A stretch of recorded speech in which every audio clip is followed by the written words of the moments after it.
ওই দিন স্কুলে যাওয়ার পর স্কুলের বারান্দায় আমি একটা পোলারে বইয়া থাকতে দেখলাম, কিন্তু আমার ক্যান্সারই মনে হইল হয় রকম।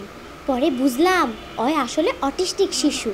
মিনা, তুমি ঠিক কইছো মিনা, অহন থেকে আমরা দুইজনে সমান সমান কাম করবো, মাঝে মাঝে তোমার কাম আমি করবো আর আমার কাম তুমি করবা। মিনা কার্টুনটা প্রত্যেকটা মানুষের একটা শৈশবের স্মৃতি। আমাদের যারা বড়রা আছে গার্জিয়ানরা, মিনা কার্টুনটা তো অনেক বছর যাবত হচ্ছে, সেটা বলতে গেলে সবারই একটি ইমোশন। লিটারালি আমি যখন এখন ভয়েস দিই, অনেকেই হচ্ছে যারা বয়স্ক থাকে তারা হচ্ছে গিয়ে যখন আমার ভয়েসগুলো শুনে তারা হচ্ছে তাদের ছোটোবেলাটাকে ইমেজিন করতে পারে, যে তারা তাদের ছোটোবেলাটাকে দেখতেছে, ছোটোবেলাটাকে উপভোগ করতেছে। সো অবভিয়াসলি আমার মনে হয় যে আসলে এই ছোটোবেলাটা শৈশবের সাথে মিনা কার্টুনটা অনেক বেশি কানেক্টেড। একটা সময় পরে আমি যখন হচ্ছে কার্টুনের বিষয়ে ইন্টারেস্টেড হই, ওই মুমেন্টে আমি যখন খুব ঘাটাঘাটি করি যে মিমিক্রিটা অ্যাকচুয়ালি কী। সো ওই টাইমে আমি হচ্ছে কি ট্রাই করি অনেক সময়। হঠাৎ করে যখন ফার্স্ট টাইম মিনা কার্টুনটা চলতেছিল টিভিতে অ্যান্ড আমি সেই ভয়েসটা দিয়ে ফেলি, সো সবাই বলতেছে সেম সেম। তো তখন আমি রিয়েলাইজ করলাম যে আমি যদি আমার গলাটাকে কন্ট্রোল করতে পারি তাহলে আমি চাইলে আরও বিভিন্ন ধরনের ভয়েস চেঞ্জ করতে পারবো।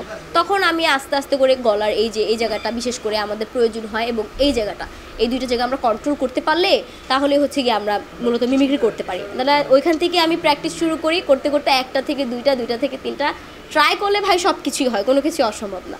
লাস্ট হয়ে গেল সবগুলোই। ব্যক্তি জীবনে মিনা কার্টুনের যে বার্তাগুলো ব্যক্তি জীবনে বলতে গেলে কিছু কিছু পড়েছে, যেমন মেয়েদেরকে ইফটিজিং করা, তারপরে গ্রামের মেয়ে যারা থাকে তাদেরকে সবাই ছোট করে দেখে, তাদেরকে তাদের প্রাপ্য স্বাধীনতা দেওয়া হয় না, মূল্যটাও দেওয়া হয় না। সো এইসব যে ক্ষেত্রে আমি যেহেতু বরিশালে অনেক বছর ছিলাম, গ্রামে ছিলাম, ঢাকাতে বড় হয়েছি, ঢাকা থেকে গ্রামে গেছি, ওখানে আমি বড় হয়েছি। সো আমার ফুল আইডিয়া আছে যে গ্রামের অ্যাকচুয়ালি এনভায়রনমেন্টটা কীরকম। তো অনেকটাই বলতে পারেন যে মিনা রাজুর যে বার্তাগুলো সেটার সাথে আমার লাইফ অনেকটাই রিলেটেড। সো আমি এটা ফিল করি। ভাই অনুশীলন করতে হয় না, বললামই তো, যারা হচ্ছে গলাটা কন্ট্রোল করতে পারে তারাই হচ্ছে গিয়ে চাইলেই করতে পারে।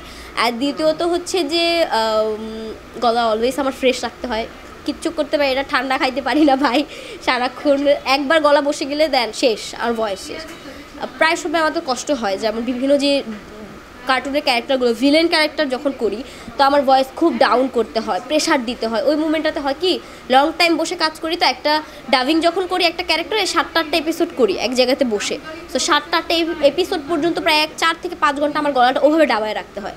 সো প্রেশারটার কারণে অনেক সময় গলা ব্যথা হয়ে যায়, সাফার করতে হয়, ব্লিডিংও হয় কখনো কখনো আমার। আর দর্শক আমার সবথেকে বেশি পছন্দ করে মিনার কণ্ঠটা।